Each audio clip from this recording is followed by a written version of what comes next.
right, guys, welcome to our 3 week recap for K1 men's basketball. To my left, we have Mr. Peoples, Man of the Peoples, Cortez Peoples. How you feeling, my guy? I'm doing well. How about you? I'm well. And this me, Walter Hudson the third. Don't forget the third, and we finna get this thing started. We got one more person coming, but he'll get here when he get here. We gonna get started though. So what we gonna do is we gonna have our recap for each team and each 3 games they played, and we're gonna review their play and what they are going forward. And at the end, we'll have our power rankings of what they are now. So we're gonna go in numerical / alphabetical order like last time. We're gonna go with the Sixers. In their first 3 games, first game they had the Grizzlies won 65-55. Second game they had the Spurs. Spurs took that one 66-62. And then they beat the Knicks 62-57. So they went 2-1 in that stretch. Mr. Peoples, how do you feel that they fared in their first 3 games with this new look of the Sixers team? I mean, I think they did as well as, any team would do in their first 3 games. Playing together and things of that nature. I mean, the Grizzlies-Sixers game, it was decent. I enjoyed that game. Amazing tip dunk from James Coleman to spark them. Yeah. And it didn't count. That was almost a personal game for James almost. Yeah. To say, I'm back, I'm here, basically. Sixers Spurs game, nothing against the Spurs, but it was some questionable calls all the way down at a point of the game where it shouldn't have been. As a referee myself, you don't try to take over the game by knowing that you can make unnecessary calls and things of that nature, but that's what happened, and Spurs were able to come out of that game. And then against the Knicks,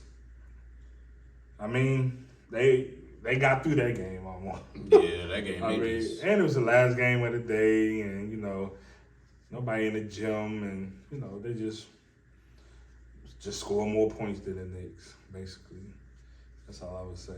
But Brandon Berry is definitely playing well. He didn't play well the first game against the Grizzlies, but against the Spurs and the Knicks, he played well. James Coleman has been playing well. What's his name? Jared Johnson. Jared, he's been playing good. I feel like he has more in the tank to bring out, and he'll bring it. And then the guard, what's his name? Cole? Brandon Cole has definitely been outstanding for them. Yeah, and I think he has a lot more in him too. He's just trying to fill out the league and playing on carpet. That's a big thing, and just getting his feet under him. So I think they fared well. I think so as well. Personally, I think that Brandon Cole is the X factor for this team. Watching him play, his talent, what he can do coming off the bench. That first game against the Grizzlies, I'm looking here, Brandon Cole only took 5 shots. Then the next game against the Spurs, Brandon Cole took 10 shots. Next game against the Knicks, Brandon Cole took 7 shots. I think, off the bench, somebody being able to take a decent amount of shots when you got Brandon Berry taking 18. Jared Johnson took 13 against the Knicks. Against the Spurs, you had Brandon Berry taking 16, Jared Johnson taking 9. Brandon Cole was the second leading in shots attempted for that game. So I think that once he finds a rhythm and a groove, that's another thing the Sixers team was missing, was someone to come off the bench and keep them in games. Jonathan Townsend has also been doing a really good job with rotations, defenses, matchups. Even the play that he's been having has been efficient for what he has been playing, because he has all these guys on him. We know this guy can play. So I think that the Sixers look to be one of the more well-rounded teams in the league. They have perimeter shooting, they have inside scoring, they have rebounding, they have defense. They are probably the tallest lineup in the league by far. The Celtics are also a bigger team, but the Grizzlies are also a bigger team as well. But the Sixers being a bigger team that can still get up and down the floor, still match up with people. I think that's the biggest key. Going 2-1 in their first 3 games definitely was expected for me. I had them in my top 4. I ain't gonna lie, I had them going 3-0. You had them going 3-0? Yeah, I thought Who'd you have? You had them beating Spurs, the yeah. Spurs? I think they were beating. They were. I think I had them beating the Spurs as well. And very controversial in that Spurs game. Working the scores table that game. No, I had chose the Spurs in my prediction, but I chose the Sixers. I thought the Sixers would get it out. But I just didn't see the depth from the Spurs enough to be able to combat with what the Sixers had. The only thing I think the Spurs had over them was playing together and experience, which ultimately kind of helped them down the stretch in that game. Like I said, Octavius definitely came alive that absolutely game. hit 2 big threes. They don't win that game without Octavius. Absolutely not. If anybody say different, then yeah, they shouldn't say nothing. But yeah, they don't win that game without coming alive. I agree. Also, I believe James Coleman was in foul trouble that game as well. Martavius did a really, really, really good job of getting to the line, and we got my guy Jonathan Mahan who just slid in after we got the first one out the way. We still on the Sixers, so you all good, my brother. So Martavius doing a really good job of getting to the free throw line in that game. 16 for 18 from the free throw line. Hit 16 of them. You know, call it what you want. You got to make them if you get to the line. But being someone who not officiated, but was at the scorer's table that game, there was a blip in the officiating where James Coleman had fouled out, and the officials never waived the next player to come in. So James Coleman was an illegal player playing in the game, and the referee called a technical on someone for something, but I couldn't watch it because I'm still trying to tell the referees that James Coleman is an illegal player. And then Wally Watson was there to take his place, but he didn't get waved in, so he couldn't just switch him out because it's a technical foul. So either way, it would have been a tech. Like it was a lose-lose situation for the Sixers right there, and it swung the entire momentum. They had the lead until those free You throws. say either way. What you mean? It would have been a technical foul either way, because if Wally Watson would have checked into the game without being waved in by a referee, that's a technical foul. And then the referees blew a technical toward one of the players on the court at the same time. So either way, it would have been a technical foul if Wally would have went in or if Wally wouldn't have went in. Like, it was just a technical. So was James Coleman? He was illegal. But was his number reported that the foul was on him? Yes. Well, they said it was, but nobody motioned to us that the foul was on him. And by the time we were able to let them know that the foul was on James Coleman, we told them it was his 5th. Referees were just moving too fast at that moment, and that kind of like played in the Spurs' favor, and they just took complete advantage of it, which you can't knock. You know what I mean? You can knock that for the Spurs, but you can definitely knock the referees for that game. I did the officiating. Because now you go to consistency. So you call a technical foul, 2, because you call one on Brandon Cole for saying something. All right, boom.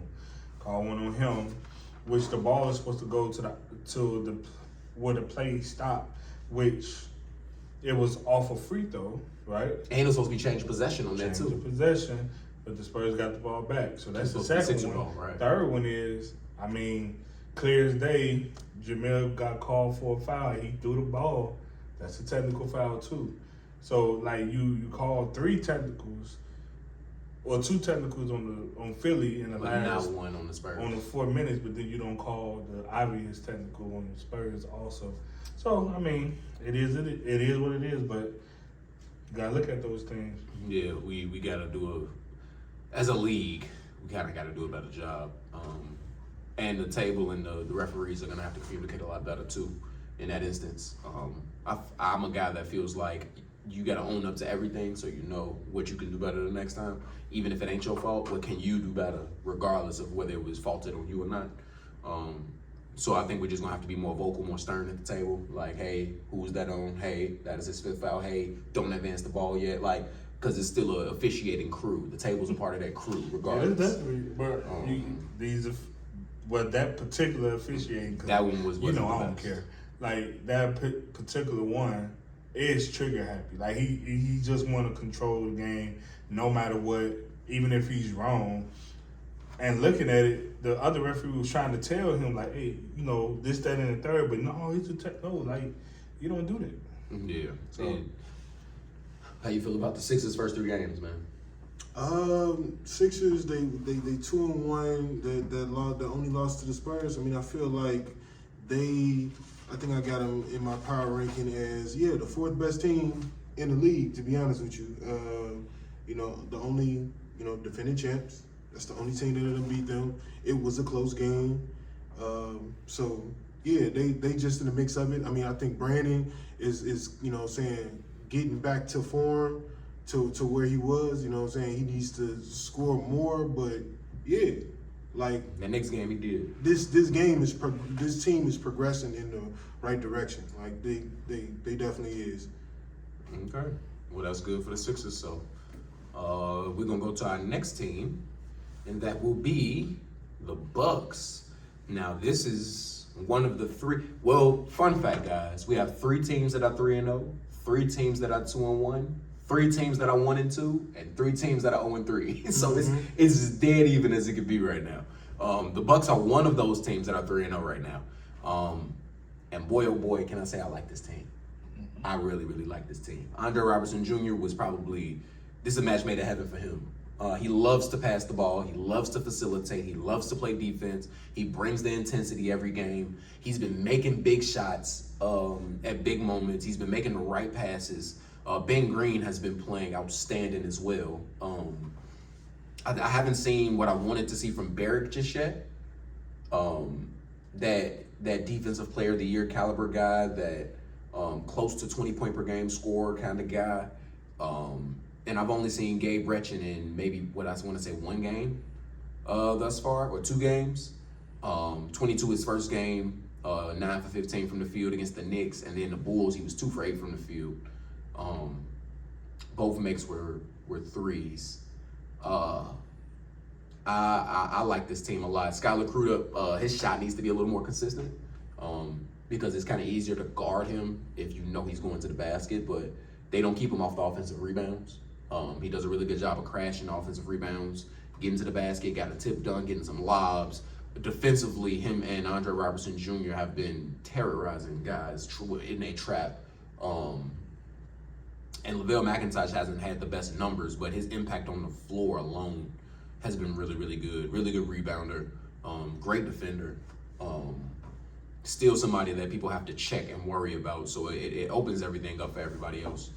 And I think I like this Bucks team. They can run, they can defend, they can shoot, they pass, they move the ball well. And they're a lot more vocal than what I'm used to seeing them with the Andre Robertson Jr.'s. Barrick has always been vocal. Caleb Johnson is a great coach. So I like what he does with this team. They are 3-0. The teams that they beat the Bulls, they beat the Hornets, and they beat the Grizzlies in overtime, I want to say. Chris White had hit those 2 free throws to send them to overtime. I'm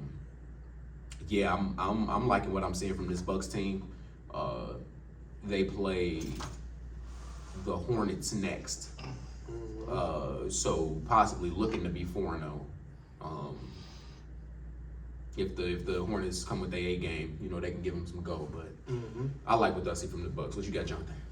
I think that this team is, of course, the best team outside of the champs and the runner-ups. That this team, like, if Gabe and Barrick shot just a little bit more efficient with where they at, and they're not bad. They're at 47.8. Gabe is at 47.8%, and Barrick is at 48.5. But if they got, because the rest of the shooters on the team are at like 50% or above, so like that's the difference between them breaking through in my power ranking. Because I still got Spurs and the Warriors 1 and 2, but they're 3. They're right there.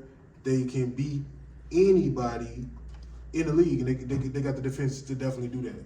So they can beat anybody. And like, I'm circling the calendar for when they play one of those 2 teams to see if they can knock them off. So they have the Warriors week 5. So, and then they have the Warriors week 5. They have a pretty good line. They have a pretty good schedule. They have everybody spaced out. They have the Hornets, then they have the Warriors, then they have the T-Wolves, then they have the Sixers, then they have the Lakers, then they have the Celtics, then they have the Kings, then they have the Spurs. Like, it's so spaced out as far as where the talent is, as far as what the records are now. I like what I'm seeing from this Bucks team going now and going forward. How you feel, Mr. Peoples? I mean, like I said in the beginning, I mean they were gonna be one of my top tier teams. However, I don't know yet because even though they are 3-0, I always look at who they play, and they play a team that's 0-3. They played a team, and then two other teams that's 1-2, and I look at how they're scoring, and defensively, I knew they were going to be good because adding Skyler and Dre, I mean, that's like a defensive nightmare for any guards right there. But Barrett has to step up for me because, I mean, like Jonathan said, like he hasn't been playing like Barrett of 2 seasons. Like, so, and then they concern me with their bench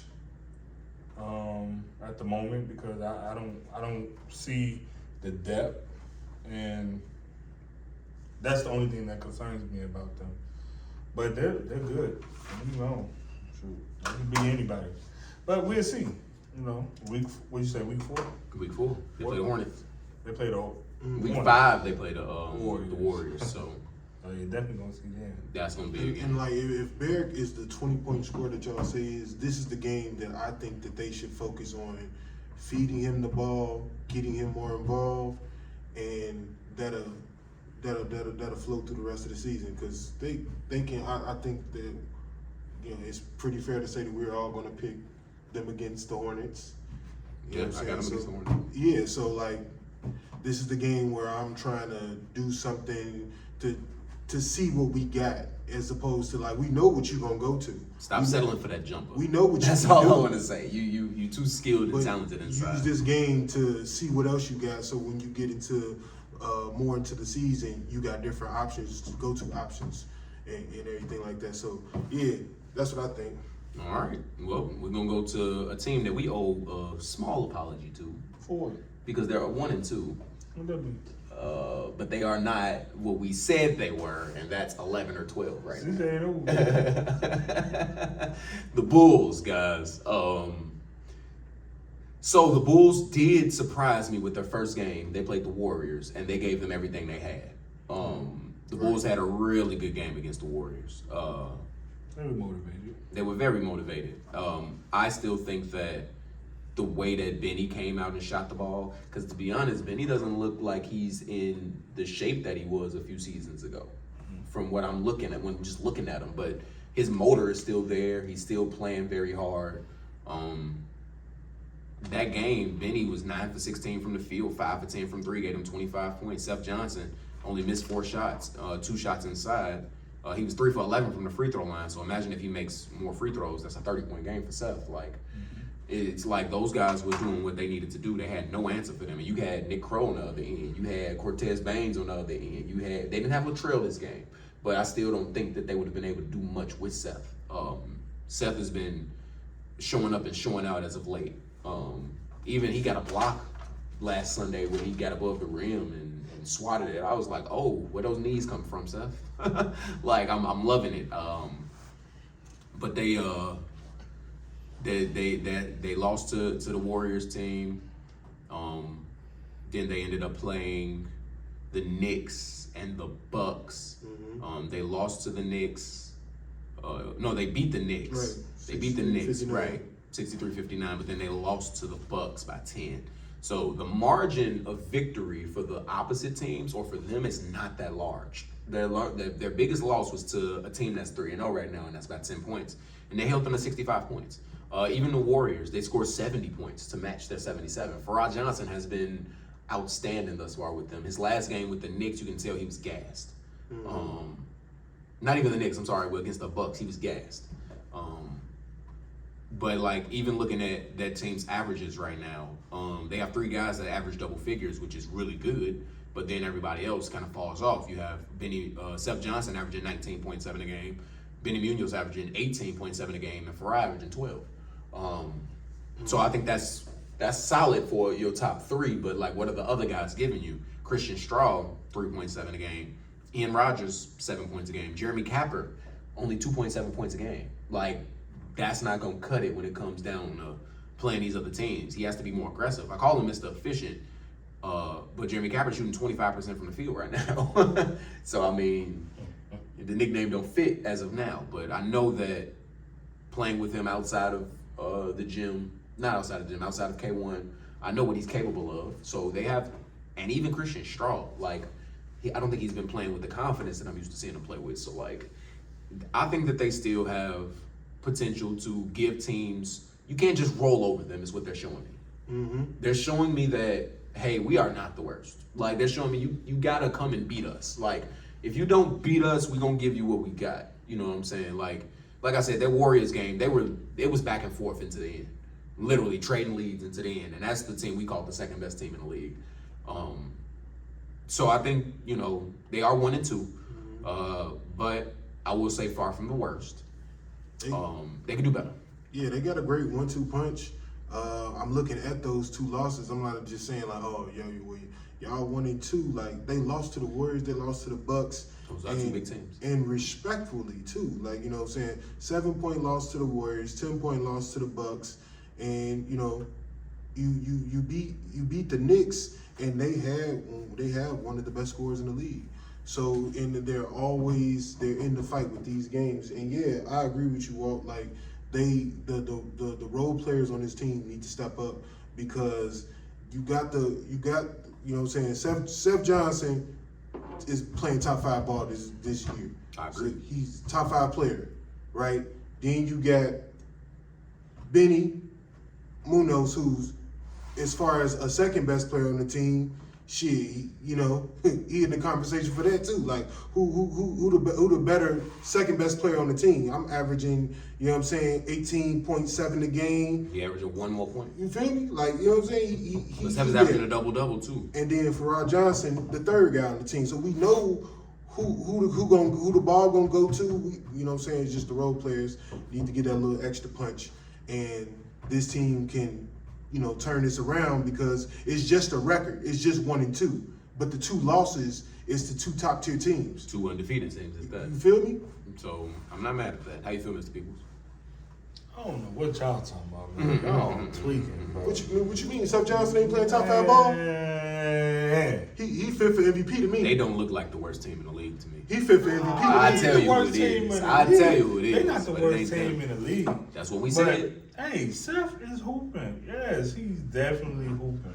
But let me tell you something. 19.7 and 10 rebounds. No, that boy balling. What does it mean with a loss? But That's look a team- who he that's a losing team to. stat. Tell me who he lost to that you thought he was supposed to win that game. I mean, none of them. Right, I thought the Knicks was going to lead them. I mean, come on. I mean, they beat the Knicks, and They went up against they 2 of went the up best against teams in the league. They like I said, they had probably a tougher 3-stretch game than most teams had. They had to see the Bucks and they had to see the Warriors. First game for the Warriors, second game was the Knicks, third game was the Bucks. We both know about the Warriors. What about they don't turn it up into the playoffs? No, they play through the most. Like, they're like one of those teams that's like, like Tyree didn't even play good that game. Like, he was Tyree invisible. played well that game. I'm saying when I say Tyree didn't play well, he might have scored points, but he didn't play well. When they got the lead, when it was like he finished the game. 11 points, and when it was 11 minutes left in the second half, and the Bulls got the lead, Yeah, that's he when finished I the saw game. Tyree. All right, let me get in, and then he started scoring. At that point, he turned it up. Finished the game, but I know this Warriors. This not an excuse for them, but I'm not. Seth is definitely hooping, bro. But top 5, when you got Puda, The production that he's putting up. Brandon. You got Terrell Hendricks. Mhm. Then you got. I understand that other I mean, players no, can I beat can- him in I- the game I'm of not ones. mad at I his get case. that. I'm not mad at his case in top Tyree. 5.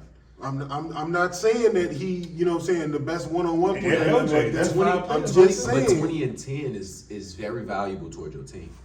But you losing. But that's a team stat. Is what I'm saying is his 20 and 10 is keeping them in these games and is All right, efficient at he that. comes in a strong 7. All I right. can't wait till we get to start talking about MVP because we got a lot to talk about. I would take Seth over LJ.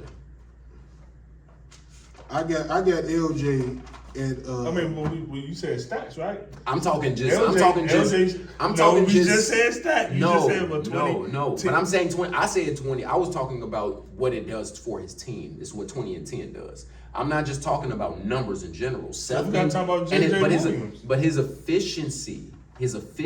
Who? Seth. I mean, look at the shot he's taking. But you can't be mad at the shots he the takes. highest percentage shot. And that's what a real ball player does. Versus a 3-point shooter that's taking threes. But tell me if that's helping his team. You say LJ is a top 5 player in the league, but they have 0 wins.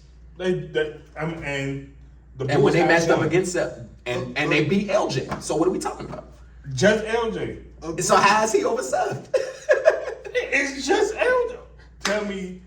And it's just okay, Quan. Oh yes, Quan. Okay, so and you got Benny and Seth. You want to add Farah? Yeah, he's definitely been playing as a most improved player of the year. I agree, but Definitely. I'm gonna say I'm not mad at the argument for Seth being top 5. And then you got a team, and the Knicks. Well, we'll get to the Knicks, but like they don't play defense at all. And so now we talking team stats. You see what I'm saying? But I'm saying that goes into what another team is gonna do. Right. And that's fine. Rob and Chris can't guard Seth, even though they about the same size. What team has the best chance of guarding Seth? What team has the best chance? I think The the team. Warriors. And he cooked them. 10 for 14. Without Trail. Trail is a great defender. But you think he guarding Seth? Yes. Oh, God. Yes. He's guarding Seth, bro. Nick couldn't guard him in there. And Cortez actually did guard him good. He did all right. He had one stop. He got a strip. I saw it. He got one good strip on Seth because he did the spin move toward the inside of the lane. I saw it. I remember it. I remember saying, no, good read. But he still went 10 for 14 from the field and gave him 22 points. But like you said, in reality, somebody can't else. So wait if Seth don't score, then what happens? Then they lose. My point exactly. So that means Seth is like that. That's no. what we talking about.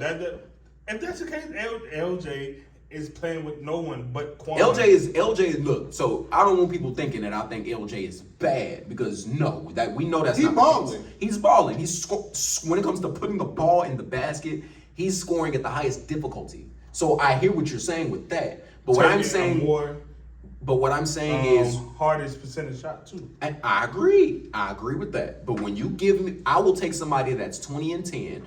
I'm just gonna look at They it. lost. Okay. No. LJ lost too. I'm saying you gotta talk about both of them though. Both of them. Okay, losing. but that's what I'm saying. We talking about what impact for a team. I think 20 and 10 is better than 26 than 26 But points.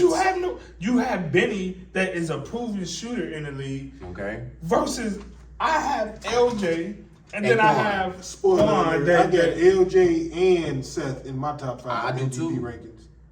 MVP, most valuable player toward their team. Absolutely. I got wait. LJ I wouldn't have him in- and Seth both in the top 5 to me. Over LJ Terrell? got to win. over Terrell Hendricks. Yes, LJ got to win. LJ I'm gotta win.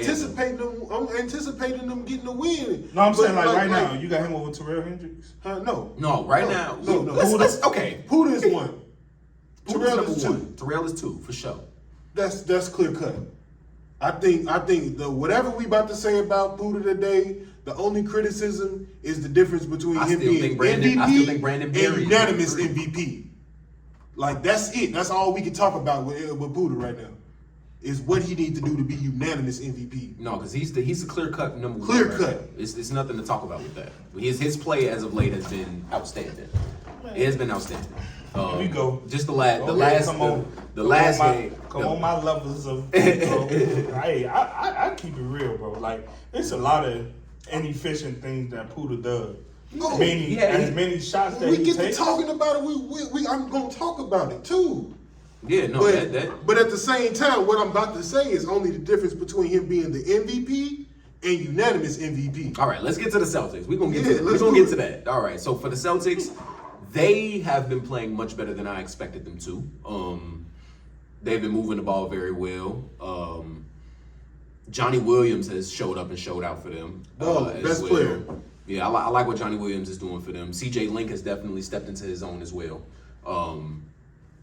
Cam Link being a defender that he is. J.K. Voss was not there for the last game against the Warriors. So they were getting up and down a lot more. They did lack shooting. The Celtics are probably one of the worst shooting teams in the league right now. But they are 1-2 in their first 3 games. They have a victory over the Timberwolves where they won by 12, but they lost to the Lakers, who's we call a top 4 team, by 8. And then they lost to the Warriors by 4 in overtime. Who was a top 4 team, we like to call, and that was a great game. That was one of the best games thus far. I don't want to be biased toward the Grizzlies because they're my boys, but they also been having overtime games almost every week, which is a good and bad thing. But I like this play I'm seeing from the Celtics. Johnny Williams, when he's not trying to take that deep ball so much, and he focuses on getting to the paint, I think he's extremely athletic. He's more athletic than I thought. The Celtics team probably lead the league in dunks right now. They probably lead the league in dunks. It was one game, CJ got 2, Cam got 2, Johnny got 2. It was a lot of dunks for the Celtics team, especially when they get on the break. And they were all against the Timberwolves though. When we'll get to them, but I don't really have much else to say about the Celtics except I think I want to see them a little more poised down the stretch.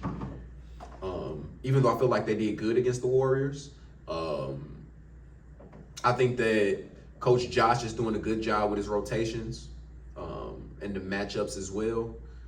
They are missing shooting though. That is the biggest thing for them because teams can just zone up on them and kind of hone in on the drives and pinch a lot at the top to try to force turnovers. But outside of that, I really have nothing else to say to Celtics. It's really only up from here. If they make some shots, I think they'll be fine. Mm-hmm. They gonna definitely gel. I agree. Johnny Williams been balling, super athletic. He does need to get to the basket more, and instead of shooting because that's what's going to strengthen the game plan of the team. But I mean, he playing like one of the best players in the league too. So 19 points a game, yes, 52% shooting. Yes, with the 5.7 rebounds. Yes, he's doing his thing. So I think that they just need to play more games because they lost a close one with the Lakers, lost a close one with the Warriors. So the 2 losses you have, you could have swung either way. So y'all could be a 3-0 team, y'all could be a 2-1 team. Y'all just so happen to be 1-2, but you know what I'm saying? I think just keep playing together. This team gonna gel, and this team is gonna be one of those teams that's gonna make a deep playoff run for real. That's a good take, bold take. What you got, Mr. P? I mean, they're playing without both of the Quadsnecker brothers, which makes a big difference when we're talking about inside play, because Ryan is probably one of the best back to the basket hoopers in the league. The best. So if he come back just a shell of himself with Jay and Aaron Austin, he hasn't even played yet, and hopefully he does. Where's Max McCleary? Well, yeah, Max not playing, but Aaron Austin is good though. Good. But he hasn't came yet, because I seen him play up in Chicago and things of that nature. Like if they're able to get all their players, and it's the 3rd game of the season, so I mean it is what it is. But if they're able to bring them all together, they're gonna be tough. They can arguably be one of the top 4 teams in the league with everyone there. I agree. With everyone there because of their size, they're big. And they just need shooting. And then they're gonna get bigger once they add both Quadsnecker brothers, because they 6'4" respectively. Yeah, 6'3", 6'4". And then the other, and he's a shooting guard. He's a shooter, so that's where your shooting gonna come from. Good. And he's a knockdown shooter too. And it's just and then adding Will, the point guard that played for them last weekend. Like he never played on carpet before, but he had a decent game. I mean, of course, he made some turnovers here and there, but all players that has came into this league that has played on this carpet for the first time never have a good game. I have not seen a new player come into this league that had a good game right off the bat. I just haven't seen it at all. So Will, I know what he Chris can do. White is the only one. I mean, That's about it. most of his percentage of shots come That at was the rim. good, that was at the rim. They're gonna be good. They're definitely the sleeper. They can beat any team. Yeah, With a with that full Warriors game, that definitely proved it to me. Yeah. That I mean, Warriors it game was proved it to me. definitely a good They can game, play. man. They can play, and they're not scared of nobody. They're not scared of They anyone. should be. Shoot, They big. Huge. That's a big team. But we're gonna get to the next team, and we got the Grizzlies, who are 1-2. Their first 3 games. First game was against the Sixers, where they lost by 10, 65-55. Second game was against the Bucks, where they lost by 4. And the last game was almost a revenge game for Mark and KB against the Hornets, and they went in overtime, 74-66. Yeah, it's crazy. They scored 55 in the first game, 50 in the second game. They scored 74 in their third game. And the Hornets. I mean, yes, Without Cheese, without Maurice, Terrell. I agree. But they also played without Chris White. Without Maurice Terrell, without Brian Hernandez, without Blake Graham. That's a lot. No, they missed a lot of people. Their Hornets team was missing a lot. Quill Marshall had a game. He only took, 7 shots? And had 20 points that he wouldn't miss. Yeah, Quill. Let's look. I don't want to even lie. Quill Marshall. He took 11 shots. He made 7 shots. He was 6 for 8 from 3 that game. He did what he had to do. But KB at the last second hit that.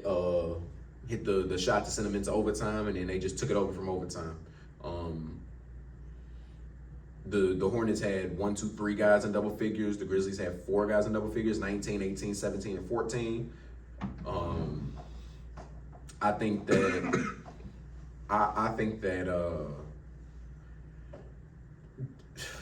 the Grizzlies, the biggest problem with them is that they've been in every game with every team. You play down or up to the level of competition that you're at. And they don't necessarily establish their identity outside of the defensive end. Offensively, it's kind of like a question mark every game. Who are you going to get it from? Is it going to be Jeremiah? Is it going to be Mark? Is it going to be KB? Is it going to be Chad? Is Chris going to be here? Like Dan Mitchell hasn't really shown his shooting ability thus far. He's had one game where he shot pretty well. He hit two threes, I believe. But, and I think that was the first game of the season against the Sixers. But I'm not really sold on the Grizzlies yet. Chad White has not been playing up to what I know he can play up to and what he's done in this league before. I don't know if it's because he's had more of a role as a coach, so he's trying to distribute that much better. He's more willing to take himself out and let others play. KB has been really good when he's locked in, but it's like sometimes you don't see him with that competitiveness that he know that he can have. It's just a lot of question marks around his team. I don't see anything solid, nothing that I can bank on outside of the defensive end. I just think they need to show me that they have an identity. Show me that they have a way that we're going to beat you and beat you that way. I don't think they have it. That's all I got. I feel you, man. The Grizzlies, they middle of the pack team. I got them 9th ranked. They did have the close game. I had Chris. I think Chris White is one of the better players in the league, and team winning without him, it says something to me for any kind of MVP regards there, because what I'm saying, they need to get some wins with you. They won without you, and they haven't won with you. So that's one thing. But it's just this team is lacking another piece, in my opinion. You know what I'm saying? They need a playmaker. That's the story of the Grizzlies. I always said that. Chad has been doing his best to be that playmaker. In that Hornets game, he led them in assists with 5. Mm-hmm. So 14, 5, and 10 is a solid game from him. Yeah. I don't know where they're gonna get it from. What you got, Mr. Peoples? Man, you already know how I feel about the Grizzlies, man. Like, they're disappointing. That's what they are to me. They're disappointing. And I will never pick them again for the rest of the season. They will always be on my loser bracket list. Because I gave them the benefit of the doubt the first 2 weeks. They let me down. So I ain't doing it no more. So, whatever. Even when they play the Timberwolves, I'm going for the Wolves. Yeah, that's tough. Now, see you Sunday, Chad. No, you done pissed him off. But guess what? We don't care. All right, y'all. We got the next team. We got the Hornets. Mm-hmm. I don't even know what to say about the Hornets. I'll do. I don't even know what to say because Brian Hernandez is a dog. We know this. This man, left-hand assassin, shoot the ball from the parking lot. Very one of the most vocal guys in the league for sure. You can hear him outside the gym when he's in the gym.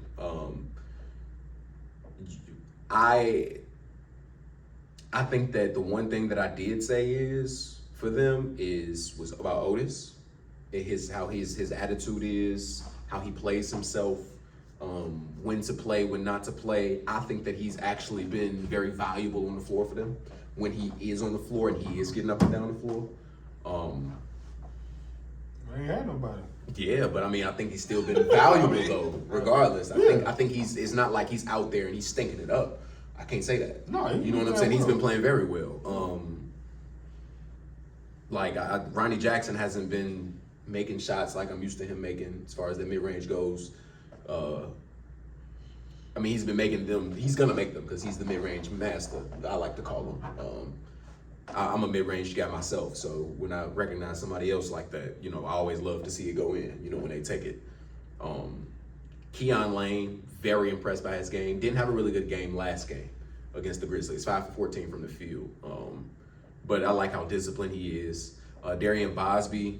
I don't think that this team maximizes his abilities necessarily. Yet again, he was with the Heat before that wasn't necessarily a great offensive team, and I still haven't seen his abilities maximized thus far. Maybe we've just seen all we have from him. But the guy probably has one of the best, probably the best handle in the league, if we're being honest. Like, when it just handle with the ball, it's not many people that handle the ball like he does. Blake Graham hasn't been there. Brian Hernandez hasn't been there. When you force some people like Ron Pendleton, they call him quarterhead, and David Stevenson to be in the game at crucial moments in the game, it's never a good sign. So I don't know where the Hornets go from here. Lovable losers for me because I love to watch them play. Like you know what I'm saying, when I was here, sit on the edge of my seat rooting for him and anything like that. Like Hernandez, he doing his thing, 17 a game. But, you know, I felt like they was in it with the Grizzlies for sure. The Kings game planning, you know, that could have went a different way if y'all had a more strategy to it there, and it is what it is. But yeah, I mean, I'm rooting for you to get one, but you know, I'm just trying to figure out when it's gonna be. For real, for real.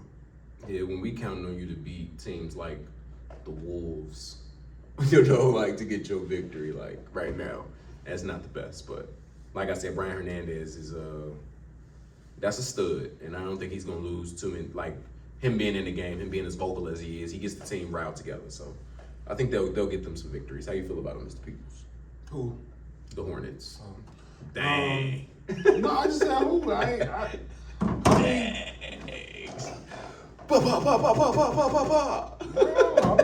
just said who. I was in my phone. I was looking at other teams. That's tough. I mean, honestly, you know, what was your expectation of the Hornets? I didn't have high expectations. I mean, I like the way Otis is playing. Like he's not doing, like he's not overdoing it, And I feel like he's actually trying to do the best he can. Absolutely. To win the game the best way that he see fit.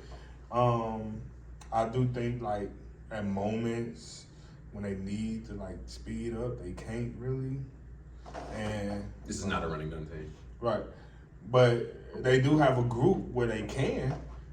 They do have a group where they can run, but but they're not there. Like Blake Graham, Brian Hernandez, Keanu Lane, Darian Bosby, Quill. Bosby, even Cheeks will run. I mean, Maurice Terrell will run with Yeah, you. he will run. Yeah. So it's like Maurice wasn't there last week and things like. They're a type of team where you need all your players in order for you to be at that moment of winning. Like they need Brian Hernandez, they need Blake Graham, they need Maurice. So it's like they need all their players. And even like the week before, like they ain't had Quill. Like Right. that was a missing piece that that they need in order to win games. I agree. So the next team we got is the Kings. Now the Kings are 2-1 in this stretch that they had. First game they played was against the Timberwolves. They got that victory, 58-42. That game was terrible. I'm just gonna say it. From both teams. To win a game 58-42, can't really hang your hat on that. Scoring 58 points and winning a game. That's just not something you're gonna be able to do consistently in this league. But then they played the Hornets with everybody on the Hornets, and they won 79-66 off of a amazing performance from Justin Patterson. He went insane off the bench. I think he had 25 points, hit 7 threes. That was a big game for him. And then they just lost to the Lakers 71-55. The Lakers just showed total dominance in that game. Scoring the ball, running in transition. I think Terrell got a dunk first play, I want to say. Was that the first play? I didn't see that. Yeah, I think that was one game he got. Like, literally, first play of the game was a steal dunk. Like, it was insane. But, no, he had 34 points for sure that game. Hit 7 threes, 12 for 22 from the field in totality. 7 for 12 from 3. He had 34. What week was that? Last week. Wait a minute, what? Talking about the Lakers and Kings? No, Justin Patterson. How many? No, Justin Patterson had 25. That was the week. Oh, I thought you said he. No, week 2 against the Hornets. Wait, who had 34 last week? Terrell. Oh, yeah, right. Yeah, the Lakers. But yeah, you good. But yeah, no, that Terrell just showed the Kings team like, hey, we've been here, we've been doing this. Y'all might have a well-rounded team. Y'all names might be okay. You know what I'm saying? But he just showed them like, hey, you all have to see people like me. You know what I'm saying? You all got to do your homework. Is what I would like to say. They didn't do their homework well for the Lakers team because you want to chase them off that line and force them inside. And J.J. Calvin had a monster game. I know it might not look like nothing in the stat sheets, but he was 3 for 3 from the field, had 6 points, 3 rebounds. He had 4 blocks. And I think they were all within like a 5 to 6 minute span. And that got them in transition, on the break, got the lead up to, JJ was the spark that this team needed that they didn't have the first few weeks, and they did not game plan for that. The Kings, I like. Cameron Davis hasn't shown me what I would like to see from him. I think we've seen his best so far when he played with Yaki, because they were boys, and they've played together before. Addison Bodie, I want to say, hasn't been shooting the ball well, has been chucking it from deep, but hasn't been shooting it. Andre Docky lit it up in the tryouts, so we know he can shoot the ball, but this was his first game I seen him make a 3. He went 2 for 3. Christian Summers was quiet after he had player of the game considerations, him and Cam. I like, who's number 5 on that team? Carrion Hale, the big guy. Number 5, I like him a lot. I think that he needs to get the ball and bully his way inside a lot more. I think that he would put a lot of pressure on teams, getting them in foul trouble so they can't guard. I think he has that potential. I think that he got to get down there. He the only one on the team shooting over 50%. Yeah. I was definitely told this was a team full of shooters, and I can't wait for all y'all to flip that switch at the same time because it's, Christian had a great game, and then Patterson has a great game. You like it's not all clicking at the same time. Yeah. But when it do, trouble. Yeah, I This think my 16. if they can make their shots, because they take a lot of them, if they can make these shots that they're taking, and it's not like they're not bad looks, they're good looks. They just got to make them. You know what I'm saying? It's like I said, playing on this carpet, playing on these rims is different. They are 2-1, but they had a pretty easy first 3 games. So the Lakers was their first challenge. And They have the biggest problem in the league. And what is that? Substitutions. It's they try to play all 10 guys. That's the problem, That's the right problem. Yes, Because there's 10 guys right now that But got in that It game. ain't about them playing the 10 guys. It's about when one feel like they should. Yeah, I'm seeing this. Like Andre Doc, you could see it on his face. Like, man, I should be in the game right now, but I'm sitting here on the bench. Like it was times where he on the bench for almost 8-9 minutes, not getting in the game. And then you got Justin. Justin come in, hit a 3. I think the next play he got subbed out. What? Like, Yeah. when you play with guys like that follows you as you go along because it's like, man, I should be in the game over Bo or everything, Yeah. or anything of that nature. And that's the one thing that's hunting Cameron, because Cameron is trying to make sure everyone gets the playing time. He's sacrificing time for himself. And that's why his numbers are down. It's not that he can't score. I It's agree. just he's trying to say, all right, That player control. I told all of y'all, you're going to get playing time. Now I got to try to make sure you do get playing time. It's that Like, Chad White syndrome that I was that's just a talking lot. about. Like, yeah. That's a lot when you playing against other teams that have like 7 players, Mm-hmm. and then you got some of the players that are on the roll that are in the rhythm, and now I'm trying to get in the game to get a rhythm, but I'm playing against people that have rhythm all game. Like, what am I supposed to do with that? Yes, it's tough. So having a big roster can also be a problem sometimes, and in their situation, that's going to be their Achilles heel. Yeah, I feel you. That's why only one player on the team shooting over 50% because And he ain't catching no rhythm. I feel you. And like you said, you're absolutely right. the ball going inside to carry him. He don't go inside. Most of his Yeah, shots come from the they outside. shoot. Like, you the biggest, you He's the 6, biggest dude. He's 6, yeah, that's a big dude. and you at the 3-point line. That yes, you scoring. I mean, shooting 50%, but we lost the game. When we could have played an inside-out game. We could have threw it down there to you, and then they collapse on you, kick it out to a shooter, better percentage shot, right? Instead of trying to dribble, trying to take it. But it is. Back to the strengths and weaknesses. Yeah, who you say? Seth's probably the second biggest dude in the league. Oh, Seth's the biggest. Ben Maki is taller. Seth the biggest dude. Seth in the is the league. biggest guy in the league. Yeah. But you ain't playing Maki and you ain't playing Seth every night. He should be down in the paint, just like you saying though. Real shit. Agreed. No, you good. I agree. So we'll go to the next team. We got the Knicks. Yeah, they are another team that's 0-3. Sorry, LJ. It's just not a lot of help going around. This team is probably the worst shooting team in the league for sure, outside of maybe the Celtics. LJ Harris is by far the most prominent scorer for this team. Quan Shaw can get a bucket down low. His shot hasn't been, he's not really a shooter. Their spacing is, I'm sorry, it's just really, really bad. What Tag you me got? in, coach. What you got, Coach? I just want to know what they was thinking when they put together this team. Oh, they wanted to take shots. That's how I feel. I feel like this is a practice run for LJ and for Quan. To do it. Shoot the ball. Come on, man. They To know take all. shots. They knew all these people before they added. They grew up with all these mothers grew up together.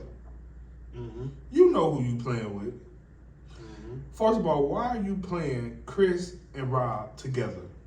It's not gonna work. Neither one of them run. Marcus out there like he got dirt in his something. Yeah, Pope living a So life. y'all right didn't now. watch him play before y'all said, all right, Marcus, let's go. Cause I'm assuming Quan and LJ talked to one another and said, all right, Marcus is gonna be our third guy. No. He played 2 of the 3 games and has a goose egg in both. He has 4 rebounds total. So the Knicks gonna win a game? Knicks gonna win a game? They, I put man. you think, I got some you think the teams Wolves I gonna beat give them? I got some teams I give you. I think they could get a game on. I don't. Who you got? Teams S with an S plural. I think that if they get into the right game with the Wolves or Okay, Wolves the count. Hornets, Nah, If the Hornets got got and everybody. the Hornets fight, but like they LJ, they got if they Quan. right, if the Hornets got everybody, the Hornets gonna beat them. Yeah. But if they don't, like if they missing like Brian, they missing like some other like pieces that they need. Yeah. I don't The know. Hornets got pieces to be able to contain LJ. Is what I'm saying. Like Well, LJ's gonna let- get a bucket. Let LJ score 30. Everybody else ain't gonna do nothing. Yeah. I think that's what I'm saying. Contain. Like I think that they've played. He's the people that are on that Hornets team. He's been on teams with them, with Quill, with Ronnie, with Maurice Terrell, with like they're with Otis. You know what I'm saying? Otis. I know Otis is gonna have a game plan for somebody that's a prominent scorer like that. Like it's just. I I will say I think they're a BT smart team. I I think will say Quan BT is just can as play. much. I As, like BT. I like how BT. Yeah, I play always with like them. BT. I like the way BT play. but with I them. think Quan is gonna be. He gonna get his too. Like LJ Oh, yeah. and Quan. Like you I mean, just Quan gotta. been- Juan averaging 19 a game. Yeah, he been getting it. That's why I said With eight LJ and rebounds. Quan. They need a third person to come alive. Like there's no way around that. You're not gonna win just LJ scoring 30 and Quan scoring 20. LJ is because that half- gives me 50. Brother, LJ is averaging 23.3 shots a game, 10 of them being threes. See, look at that. Mm-hmm. And then you're not rebounding. You got a 6. Well, He's Rob is averaging definitely 6'8". He's averaging 5.3 rebounds a game. LJ. Mm-hmm. So he's How many assists? 1. 0.7. None. So But with okay, so they lost to the Bulls, they lost to the Sixers. Now we just talking about the Bulls, they got the 1-2 punch. You know what I'm saying? The Sixers, they got last year's league MVP. Them was close games. You know what I'm saying? They lost by 13 to the Bucks. You know what I'm saying? Even though they win, that's what I'm saying. Like they not the worst team in the league to me. They might Jay, be. They Jay, might be, brother. yeah, I ain't saying they the worst. It's between them and the Timberwolves, but They might sometimes be. people just hit shots. Y'all know that. Sometimes the ball just go in the basket. Mm-hmm. But the 59-63 against the Bulls, okay, that's supposed to happen against the Bulls. I mean, Bulls got a 1-2 punch. Knicks do too. LJ Quan. So you can kind of say, okay, boom. Knicks Sixers, that 57-62, first game of the year. I mean, Barry was trying to guard LJ, and that's probably why Barry didn't have a good game, because he was trying to contain LJ so much. Because he didn't have a good game, but He didn't. But I think LJ. Well, you talking about against the? You talking about Barry First against game the? of He the had season. 22. Oh no, that was the No, Barry against the they first played- game of the season. They played the Grizzlies. Oh, okay, then. Yeah, no, he had 22 against LJ. Right, okay, I see. Right, that game he played well. That was his coming out game. But LJ had 28. And, LJ had and 28. he was still guarding him. Right, he was still guarding him. Actually, they was kind of going at it. They were, and I loved it. Yeah. I loved it. It was the last game of the day, so it was kind of like we was tired, but But to say the least, bro, like LJ and Quan just gonna need help, bro. And I don't see Of unless course. there's Kendall White, and I doubt it. A center, 6'2", 280. What is he gonna do? 6'2", 280. Unless he caught Strong Diesel or Chris Calmes, he ain't doing much of nothing either. man, shout out Chris Calmes. Shout out Chris You know what I'm saying? If he's not built like Chris Calmes, Yeah, because that's what Chris we talking Calmes about. what He about 220. 220, but what? He about 6'3". Okay, He about 6'3". okay. No, but he came in. He has a center. They put center, and he's 6'2". Hey, this is a Marcel Hobbs. We looking at. What we looking at? Zach Randolph. We looking at Marcel Hobbs. That's what we looking at. We can go on for the Knicks, bro. All right, y'all. Next, we got the Lakers, who are 2-1. The most fun team to watch this year for me. This has easily been the most fun team for me to watch. this is also, if you are on the scorers table, this is the hardest team to stat for because they do everything. They rebound better than you would think. They get a lot of steals, a lot of deflections, a lot of they turn the ball over sometimes, but not really. A lot of 3-point attempts, a lot of free throws. Like, this team is just really, really active, like very, very, very active. And in their 2-1 stretch, their only loss is to what we would like to call a top 4 team, and that's the Warriors. But they beat the Celtics 79-71, and they number 1 to me as well. The Warriors, Yeah. for sure. I think they ain't even unlocked. The Marshalls ain't even played yet. Bro, they played the Lakers, top 4 team in the Yeah, league, right? yeah. Tyree had 6 points. I know, and they Nobody won. left. Nick Crow, and they just got so much. They have so much, man. But so I just want to say this while you just said that it's things like that to me hurt his MVP chances. Who? Like, Ooh, Tyree ain't trying to win MVP. He don't care. I know he don't care about winning MVP, but just ranking him and thinking about, okay, this person is here, this person is here, because I see what you're saying. I rank Okay. him. Yeah. Yeah. Like the fact that he don't have to show up for certain games and they can still win. Yeah. He don't miss. I see what you're Tyree saying. hasn't missed a game. Yeah. That's another thing. I don't think Tyree has missed 1 game. He came late. Yeah, like, but he's been a part of almost every game they've played. Like, he shows up, which I love. Cause Schoen hooping, he could lead Yeah, their Brooks team Schoen in is- scoring yeah, any no, night that any he wants night. to. Schoen is probably, I think to be his size, he elevates very high on his jumper. It's hard to guard. He's just hard to check. He's just he's a matchup nightmare is what I like to say. Just matching up. Do you put a big on him or do you put a guard on him? Do you put a forward on him? Like, because he can shoot the ball from outside. He can score the ball inside. He can score right and left-handed. Like, and he a little grimy too. Like, he gonna talk to you too. He ain't somebody that's just gonna get pushed over. So, but that's not who we talking about. We talking about the Lakers. Facts. We'll get to the Warriors. The Lakers, they got a victory over the Celtics, 79-71. They lost to the Warriors, 52-61, and then they won against the Kings in their blowout victory, 71-55. Terrell Hendricks has been balling out for Sean.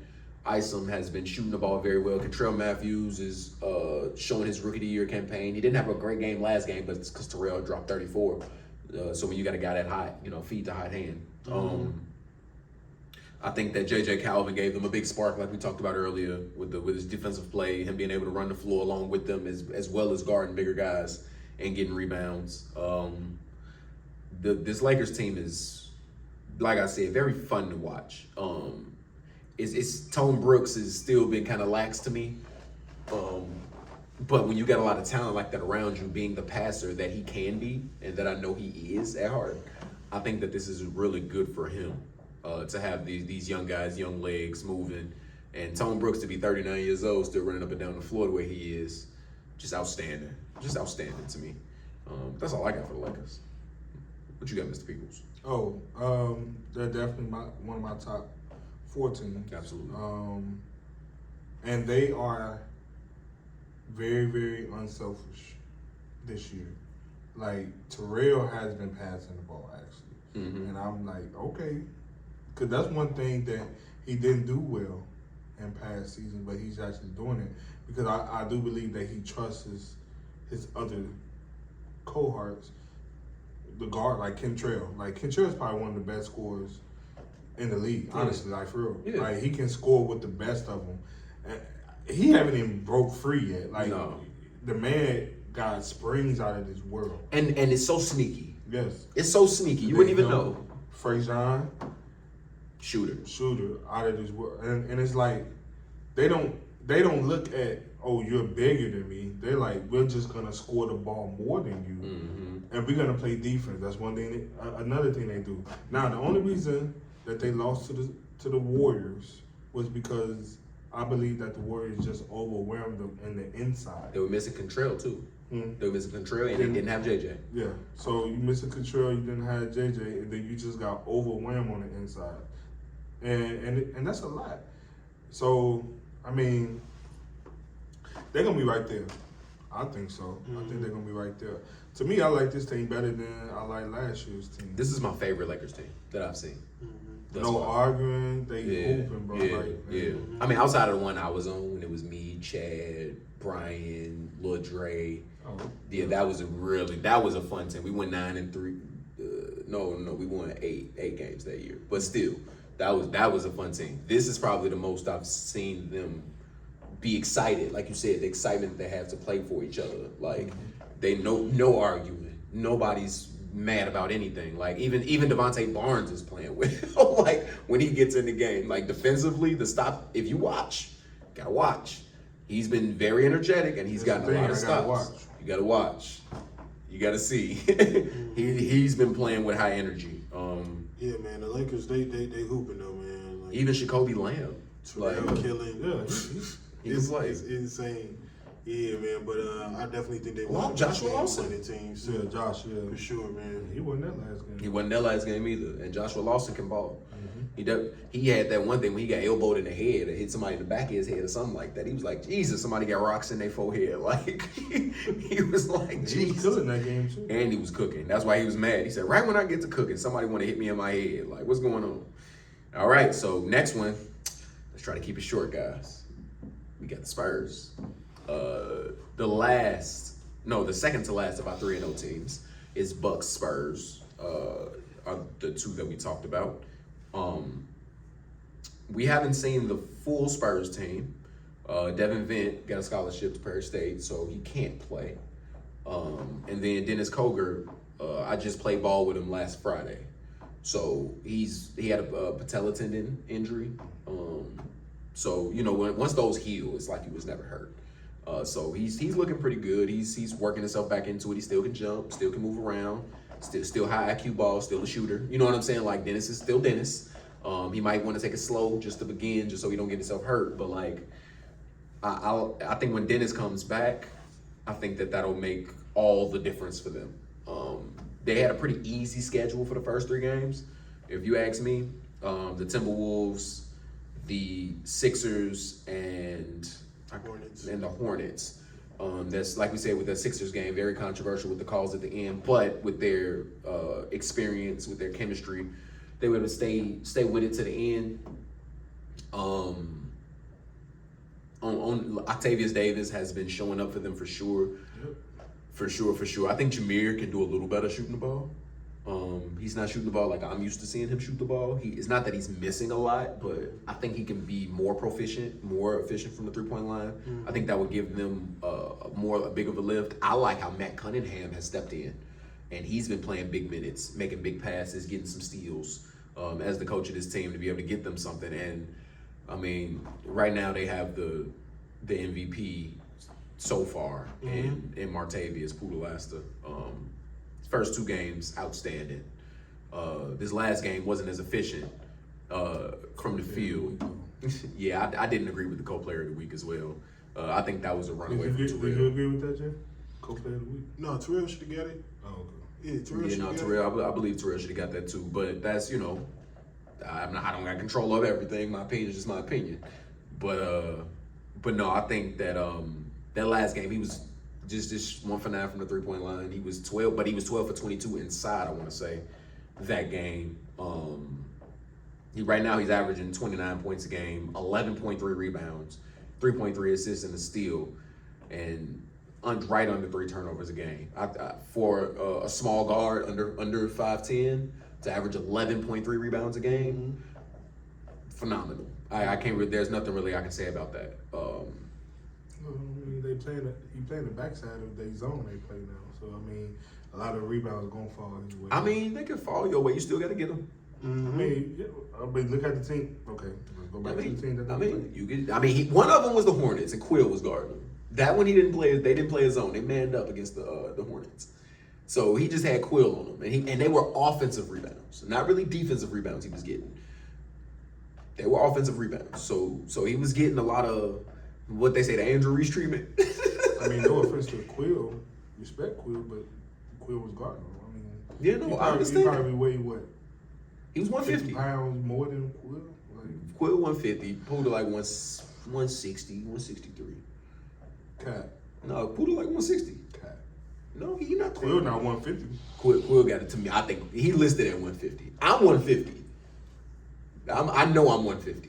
So I know he liked me. I get my take of the Spurs. Yeah, but no, I do think that we haven't seen them challenge thus far. So I'm really waiting to give them my judgment. Like we discussed They haven't earlier. been challenged as well. They played the Sixers. Yeah, I don't even like counting that game, if I'm being honest. Well, Like I mean, at the end of they the day, played. it was now, you know, like I said, I don't fault the Spurs. I No, I fault the referee. So when all that stuff still went down, it was still almost 4 minutes left in the game. I So just- the it's tide still a whole lot switched. of time for you to that still, momentum change Yeah, was a but mug. y'all though. grown. I get it, but even I was at the table furious. No, I was mad. Furious. I was mad, but I was was disappointed that furious. they did that. I was furious. It was just that moment again. Like It the was momentum was gonna swing it was- regardless if they got it or they didn't get it. But I think that the referee shouldn't have played such a part in that momentum swing. Definitely, yeah. And that's why it's like, okay, I need to see if that was called more fairly, then I think my judgment would be a little different. You know what I'm saying? And that's no, like you said, no knock to the Spurs. Because it's not their fault the referees did what they did. You know what I'm saying? And now, like I said, Octavius hit 2 big shots down the stretch. Puda was getting to the line, got James in foul trouble, was able to get him out of the game. So, like, that, like I was just telling you earlier, like, I admire the fact that he doesn't have anything special about his game except that he plays harder than you. Like, he's not doing no fancy reverse layups. He's not Euro stepping through the paint, finishing with his offhand, switching hands. He's not doing no step back mid-range jumper. He just at your neck, head to your chest. I'm going to try to get this bucket. I don't care how big you is. I don't care about none of that. And he gets the whistle every time because he does nothing fancy. He plays you true. And that's what I like about his game. So I have no knock to Puda being the current MVP. But like I said, when teams that have experience in this league, because the Sixers are inexperienced currently because they haven't played together, so and the Spurs have, not to no fault of the Spurs, they pull through, and that's what good teams do. They're still number one until a team beats them, like we said. So there's right. So I'm not knocking. Like Warriors might be mine in the power rankings because of the ease of wins. Like they don't look like they've tried hard to win any of these games. You know what I'm saying? The Spurs, that game from they wasn't even talking. When I tell you like the faces that they had, they weren't even speaking. Like it was grind time for them. They had to give them everything they got to get them Sixers out of there. You know what I'm saying? So I commend them for pushing through like veteran teams do. That's what I commend them for. And they are 3-0 because of it. But we're gonna see down the stretch. They play the Bucks week 5. We'll see how they handle that. We'll see how they handle that. What you got about it? Man, I agree. Puda MVP. You know what I'm saying? Ak doing his thing, Jameer doing his thing, like trying to get past this team gonna be tough because they all show up to work. Puda play 100 miles a minute. You know what I'm saying? Honestly, he could easily, he 29 points leading the league, his 11.3 rebounds leading the league, and he could have one of the better field goal percentages. You know what I'm saying? Yes, if he cut out some unnecessary threes and everything like that. But that is literally the difference between this man being MVP and unanimous MVP because he running away with it. Yeah, right now, that's we haven't had a unanimous MVP. Efficiency is the difference for him. That, like I said, if he really wants to win this MVP, like we watched that game against the Timberwolves, he was trying to hit a 3 badly. He wanted to hit a 3, and it just didn't fall for him, and that messed up his field goal percentage. You know what I'm saying? If he didn't take those threes and he decided to go into the paint and lay that ball up, he could have had 40. You know what I'm saying? He could have had a 45-point game if you ask me against the Wolves. Like if he really wanted that, you know what I'm saying? But especially unanimously, you know what I'm saying? Like they got to playing around. I would like to see him lock in for real because we know he can play better than that. Like I know 28 points or 28 shots. Nobody thinks that's a good game. You know what I'm saying? Like 28 shots. Like some people wish they could take 28 shots. You get what I'm saying? Co-player of the week. Sorry, correction. Correction. But no, like he's definitely has the tools right now. Who else on his team is going to take that many shots? Who's going to take those shots from him? Dennis? Dennis is the only one that will, but I still think Dennis is willing. A willing passer. Will be willing to give it up. Like, we'll see. If he can get I can't unanimous wait to see MVP, him if it's throw it efficient, in. if he can remain efficient above 50% for the rest of the season and stay at that 28 points, 27 points per game, and remain and at least get 9+ rebounds a game and keep his turnovers under 3 turnovers a game, I don't see why not. I don't see why not. I mean, it's great, you know. Because right now, Definitely win MVP. hate it or love it, however you feel about it, he done got 3 straight player of the weeks. He got 2.5. He got cold. He got cold. 2.5. But I'm that week too. You feel me? So like, Man. hey, he got He got 2 He players. got 2.5. And the other one was that's a fair. popularity vote. If you want a 2.5 one, yeah. Popularity vote. Because that's exactly what it was. They went home and said, hey, vote for Poodle. Well, they knew I mean, Terrell was. Terrell not from here, so My he's point not, is, he's not but- gonna get the but vote. That's why that Facebook stuff, I don't, that, But in I his like the, defense, it's the though, fan interaction. I enjoy the it. only thing we can point at is that you take shots you just don't need to take for your field goal percentage. Sure. That's it. Oh, I was pertaining to the. Ain't nobody, really going at his head. Ain't nobody doing none of that. Like Poodle really running away with this shit. I mean, we 3 games in. I mean, Terrell has been proven. He won, 2 MVPs back to back before. Yeah. Barry is still 3 games in. Rebounds could definitely go up. Mm-hmm. I don't think rebounds go up for Poodle, so he's gonna stay at 11 or might go down. Like I said, as if he can get gets 9 more plus. into the season, like the Kings, I don't think he gets that against the Kings. 11 rebounds, I don't see that. I just It don't. depends. If Because the now games play you like they add- did last week, But now you add Dennis to the mix. You get what I'm saying? He's gonna rebound the ball. So the rebounds goes down for you, and now the points might go a little bit down because now you have another player that is quote unquote can be ball dominant at times. yeah. So it's he wants like to be. when I look at statistics, who they missing, I'm always looking at who's missing. And I always knew they're still missing Dennis. And I get it, MVP, that's what he want this year, all that stuff. Everybody want it for him. That's great.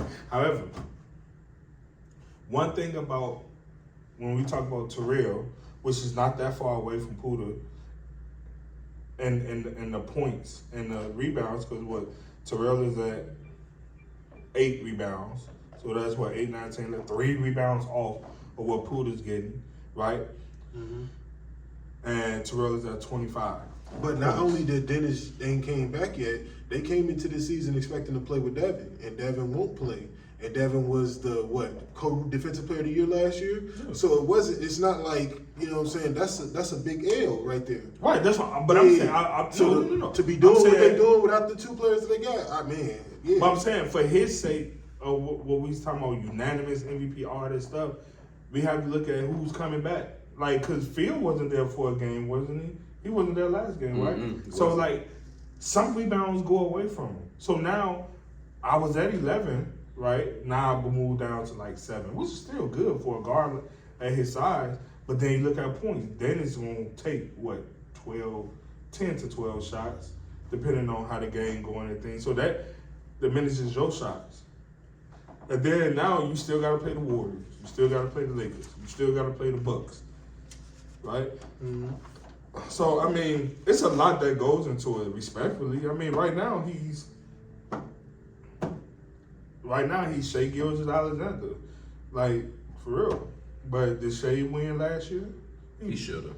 I don't know if he should. should have, but he definitely should have The been youngest, higher the on the youngest polls. team in the league. He should have been higher on the polls, but Joker was so efficient; it was hard not to give it to him. So I understand. And then still looking at, I mean, the worst player, because like for example, Russ won MVP, right? And he wasn't on a great team. So you look at LJ, he still averaged 26, 3 points less than Poodle. But they were winning though. That's the difference between Russ and LJ. They won that year. I mean, they were winning. They were. Yes, they had won 52 games. Oh, the year he won. Yeah, I they won know 50 that. games. But they went out first round though, didn't It's MVP is for the regular season. they? Well, that's what I'm saying. Even for LJ's sake, everybody making And two he plays. had 41 triple doubles. Yeah, Right, it was so- insane. But anywho, I mean, I respectfully, they are the returning champions, and they will be that until someone become new champions. I just don't feel like this year they win per se. Can they? Sure. Anybody can win on any given day. It's just I don't see them literally beating the Warriors at full strength. Because with Antonio, you don't gotta put Harry in there. Just have Antonio to be a facilitator. He's gonna score. That's just how he is. But just being a facilitator out there with all the other pieces that he has, I just don't see it. And he's gonna guard. They're gonna guard. So it's gonna be very difficult. But that's another take at another time. Well, we gonna try to wrap this up. We ain't got too much time left. I'm getting streamed at right now. Oh. Yes.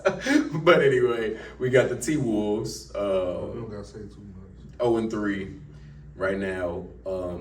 I will shout out. Keyshawn has been playing well. He's been balling. He's trying. Like he's trying really so like hard. he's really trying to bring the team together to like buy into trying to win. He's my front runner for Defensive Player of the Year right now. I think he has some toxic people on his team that's really like bringing that team down. Because when you lose by 7 to the Spurs. Like I don't care if the Spurs 6. say they wasn't playing for. No, you were playing. They were coming back, and like Ben Mackey, I already knew how he was gonna. When I heard he was on the team, he was on my AAU team 2 years ago. I'm like, How's Keyshawn leading this team in rebounds? With 9.3. He playing hard. And he's averaging 3.3 steals a game. And I don't And think 1.7 blocks. Red won't make a difference. I'm sorry. Even though Darian is a good player, Red won't make a difference on this team. I'm sorry. I think he'll do better than what Gerald is doing though. Jared been playing hard too. But he hasn't been what I know him to be. You know, I know Jared too. It's just, when you try. Edgar is playing. Oh my gosh, you talk about playing he's hard. a motor. He's a motor. Edgar is not not diving on 5'11", his but carpet. he's a motor. Right. Yeah, I just And think Jacquees, he don't even look like he want to be on the floor sometimes. no, he's And that's a big disadvantage for that team if Jacquees not into it because he leading them in scoring. who? Jacquees. My point is that He right. leading them in scoring, but he averaging like he doing it like 33% field goal percentage, and then Kashawn needs to step it up too, 36.6 field goal percentage. He's out there He trying to doing do something. everything, He is. and that's He tough. trying to He rebound. is. He trying to rebound, guard, block, but- steal, he the best passer they got. And don't get me wrong, I realize that he's doing so much, but all I'm saying is that like that's what the team need. I can only criticize what But they we need that from Jacquees. We don't need that from Keyshawn. They Like, both, but they both. I'm just saying they both need to bring their field goal percentage up. I agree. Sure. I'm sorry, this team just don't make no type of sense to me. yeah, it Do don't. the It best don't with what you make can though. You gotta do what you can, and that's pretty much all I got. I don't really got too I much. like else to say. Javon though. I like him. I like Javon Criswell. I'm gonna say this. He likes I'm that gonna say area. this if you right now, if you listening, you just need to listen, bro. Who? That's it. Javon. Oh, He just has a hard time listening. Like he doesn't. He's a very high IQ guy. I will say that. He knows what he's talking about. When it like he's not gonna say nothing he don't know nothing about. You know what I'm saying? When it comes to situationals, he understands what to do in situations. You know what I mean? And he plays with a lot of energy, and he loves the game. You could tell. But like, not that he isn't trying to listen, but he moves so fast at times, he hears half the words. yeah. And it's like, just slow down and hear what's being said to you. You know, everything ain't a shot at you. It's just what we need to have done. You know what I'm saying? Like, it's like when you tell the computer to do something, the computer don't be like, I don't feel like it. The computer don't be like, what are you talking about? The computer just do it. You know what I'm saying? And it gets the job done. Like, and that's what you expect. Like, your team needs to be a computer and move as one part, as a motion. And that's really all, you know, like, when he turned his ankle, I had to tell him to tie his shoe tight, but he wasn't doing it. He was trying to walk it off. I had to like, hey bro, I love you. Like I had to let him know, like, bro, I love you enough to yell at you. Like, bro, tie your shoe up so you don't swell up. Like, and then he did it. But like, it's just something that clouds his thought process at times. And I think that he has a hard time communicating with his team as well at times. They don't hear him out because of how he says things. So I think that people need to do a better job of speaking and receiving on this team. Because I'm there by the bench. They don't talk to each other well at all. It's the worst. Out of all the teams, they talk the worst. Ben Mackey's the worst out of all of them. Oh, he's the worst. He don't want you. You don't want to come up on the screen. I'm not doing this. It's like, He bro. always been like that. It's That's like, why- bro. You not gonna do a job because someone else isn't doing a job. Your job is to play ball. So go play ball. You know what I'm saying? Whether someone's doing something or not, you be like, hey, what you're supposed to be able to say is, hey, I did my job. That's what I want you to say at the end of it. But that's all I really got for.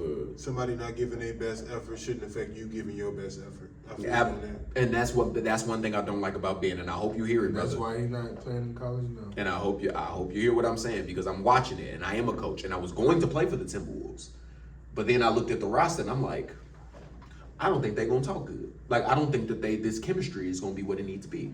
So I stayed where I was. I think they want to win, but they don't want to do what it takes to win. They in their mind they want the W, but they don't want to do what it takes to get that W. It's like we want to win, but what are you gonna do? Winning, you can say it, but what are you doing? Like my son be saying all the time, what are you doing? What are you doing? And the final team is the Warriors, the final 3-0 team. I'm gonna keep this quick. This is easily to me the best roster in the league, like we said before. I have yet to see them. The Bulls is the only team I've seen push their buttons. That's it. I think the Bulls, when they was going back and forth with them, that's the only time I've seen the Warriors go, hey, let's do the Celtics. Celtics pushed their buttons as well too when they went into overtime. But that also was Latrell's first game. That was Latrell being inserted into the lineup after missing the first 2 games. So I think that had a lot to do with it. How he meshed with that team specifically. I just think that the Warriors, they don't really care about the regular season. We know this. Tyree hasn't had to pay an entry fee for I don't know how long because they've been just winning on every team he's been on. This is the first time he's had to pay an entry fee. Matter of fact, when I interviewed him last season, I think I said this in the first podcast. He told me, he said, "Man, dang, that mean I got to pay for next season." That was the only thing he was disappointed about. You know what I'm saying? Like the fact that he had to pay to get in the league. Yeah, no, I like this. I like this team. Aaron has also been playing outstanding to me. Mm-hmm. He wasn't there last game. He was not there last game. I think that would have made all the difference. All the difference. I think what he does is so valuable toward winning. Hold on. The last game, that was the Sunday The night Celtics? game. Yeah, he had like 8 rebounds in that game. Everyone went there. Aaron couldn't have been there. We're gonna see. Nope, Aaron was not there. What game am I thinking of? That Aaron had like 8 rebounds. Yeah, that was probably Lakers. that was the Lakers game. Okay, my bad. That was the Lakers game. Man, he did well in that game. Like if Aaron just took shots at the basket, I think that he could easily be a top 20 player in the league. He can't shoot. That's why I said if he took shots at the basket. But he not. He can't shoot. He always been like that. I mean, anywhere around the rim. That's what I'm saying. Like At the layups. basket, took shots at the Yeah, basket. yeah, Like, take layups. but I'm talking about like Aaron is ox strong. Like he's strong. Yeah. Like if he will get to the line. I don't know if he's gonna make the free throws. Well, he's the type of player that he's not gonna force it Anything. when he know he has all these Weapons. gems around. He's gonna try to find them, and he's gonna play the defense. He'll handle the rock for you. And he's a point guard. He's been And a point guard. he'll do all that. Like he's like, I don't care about scoring. I got all these scores. Why did he score for? Like, I agree. I think Cortez Baines has been playing good ball with them. Brooks June has been playing good ball with them. Brody is just that piece. I think, if I'm being honest, Brody and Cortez are probably the least talented on this team. And for those to be your 2 least talented players, that's a really good team. That's all I want to say. well, I'm gonna be honest. Brody don't fit on this team. I don't think so either. I think that if people aren't there, if there's people that don't show up, I mean, like Miko, if Miko's not there, he fits. I don't know, cause Miko's a better like, shooter to me. It's like, and it's like Miko does. Like he's a better defender, Absolutely. So He's a it's bigger like- guy too. He's 6'3". right? So it's like, and that doesn't diminish Brody. It's just he don't fit on the Warriors. He's gonna obviously he's on the Warriors, so do what you got to do. But he don't fit. Anyone can see that. Yeah, he's enjoying the wins right now. Yeah. Yeah, get him. Yeah, he's enjoying. The Bulls could have used him. Yeah, The yeah. Bulls could have used him. Yeah, for he could have had a sure. bigger role in other Well, places, but the you know, Lakers don't need him. Lakers don't He need win, him. and But he he could have win. gave him some more size. Your moment gonna come down the stretch of the season, I believe. So it's gonna come. We to a gotta point see. Where, We gotta see. I don't know. He No, not that getting enough diminishes minutes. Brody need talent. minutes. I just said he don't. He might have. Yeah, he could've easily had a bigger 20-point role in game. other places, But for sure. like, it's just on this team. You can watch the Warriors play and say, "Oh, dang, Brody ain't play." You know what I'm saying? You know what I'm saying? That doesn't diminish him, but. All right, guys. So, with that being said, You doing predictions real quick? we Y'all gon' did power rankings, MVPs. we could do so power rankings. Let's do it fast. We're gonna do it quickly. We're gonna do it really, really quickly. Because I'm about to get screamed at, but it is what it is. So power rankings right now, I have Spurs number 1 because they have yet to be beaten and they're champions. Warriors number 2.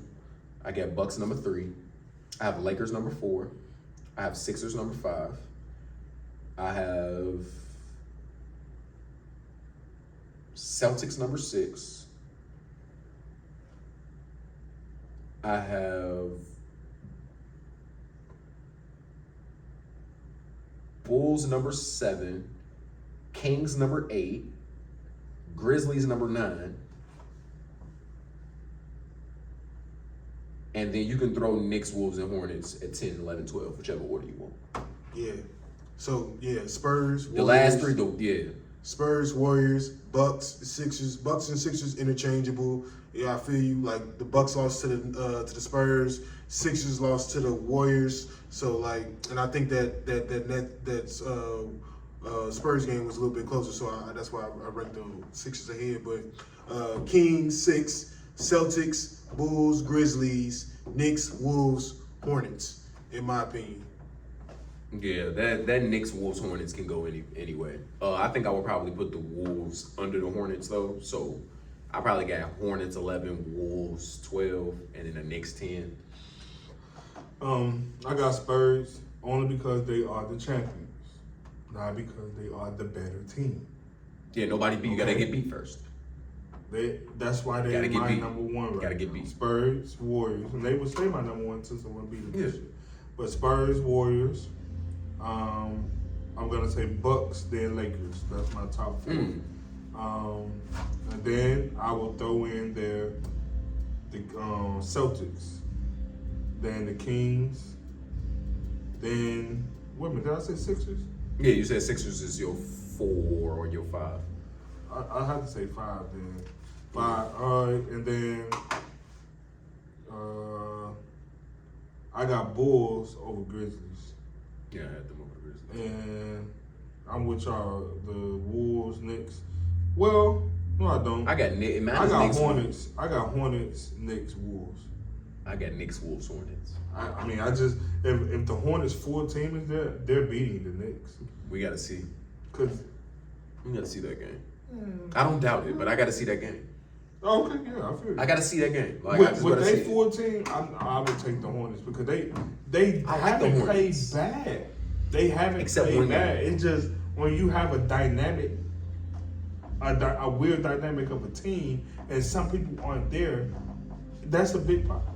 I agree. So when Brian's not there, Blake not there, Maurice wasn't there. Like that's a lot to be missing when you need them to play. So if they're there, they're beating the Knicks.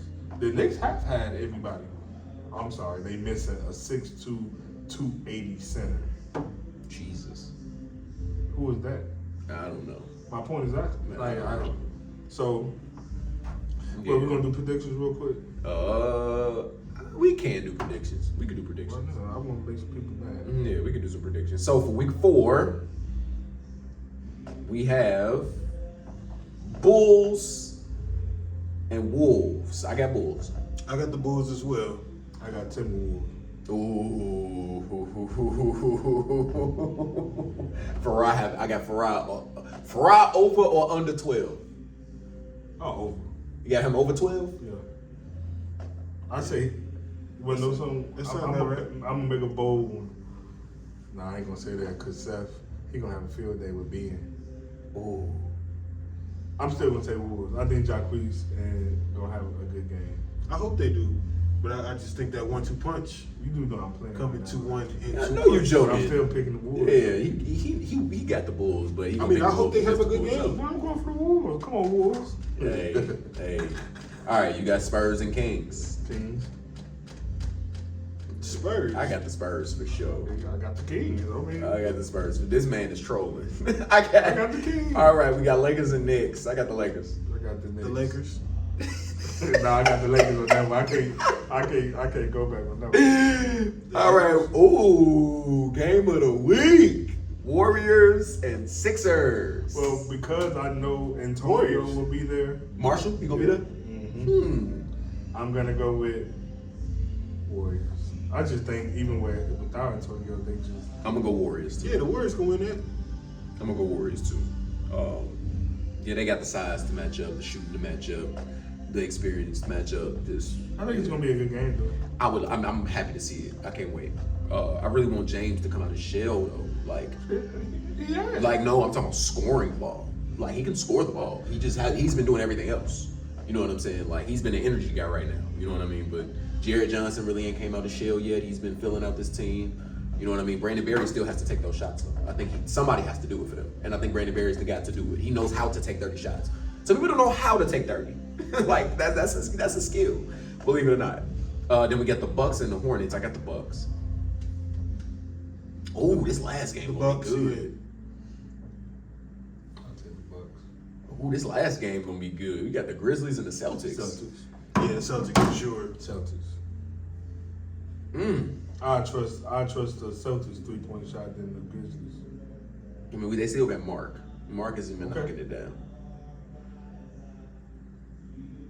I looked at the schedule too. This is what I was talking about The when I was talking about size the they Celtics. match up. Dude. Like the Grizzlies.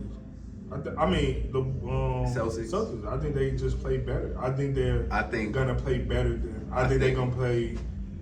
You know, they don't turn the ball over a lot. I think I'm gonna go with the Celtics as well. I So like I that ain't picking the matchup Grizzlies. though. I told like you that I want picking the matchup. Grizzlies on both. But I like that match. I mean, I don't. I'm just being honest with my If pick. Ryan and Jay just waltz up in there. Oh, it's over with. Yeah. It's over with. It's over with. And Aaron, Yeah. oh yeah, it's done. Yeah, no. If K-Boss show up and he can shoot, Mm-hmm. yeah, K-Boss can shoot both of them. So, yeah, no, that's who I got. Celtics gonna be sleeper, bro. I'm telling you. So top 3 MVP ladder. We're gonna go top 3. Oh my god. So Here we go. top 3, way too early MVP. I'm gonna go first. I got Martavius Pudelas as my first. Agreed. I got Terrell T-Bone Hendricks as my second. Agreed. We got him Tomahawk T. And third, I probably have either Brandon Berry, because if he scores the ball, that team goes through the roof, or Johnny Williams. And third. I got him very high too. I got Johnny Williams up there, believe it or I not. got him high, I man. would say Chris White. I would say Chris, but He missed the game. he missed the game, so I can't. But no, Johnny Williams is shooting 52% from the field, averaging 19 points, 20 points a game. Balling. He's balling right now. I mean, Flat out. it's 3 games in. I mean, you gotta go with Puda. You want to play it twice. Whatever. So Puda, Terrell. 2.5. 5 times if you shoot. He won 2 times. Puda, Terrell, and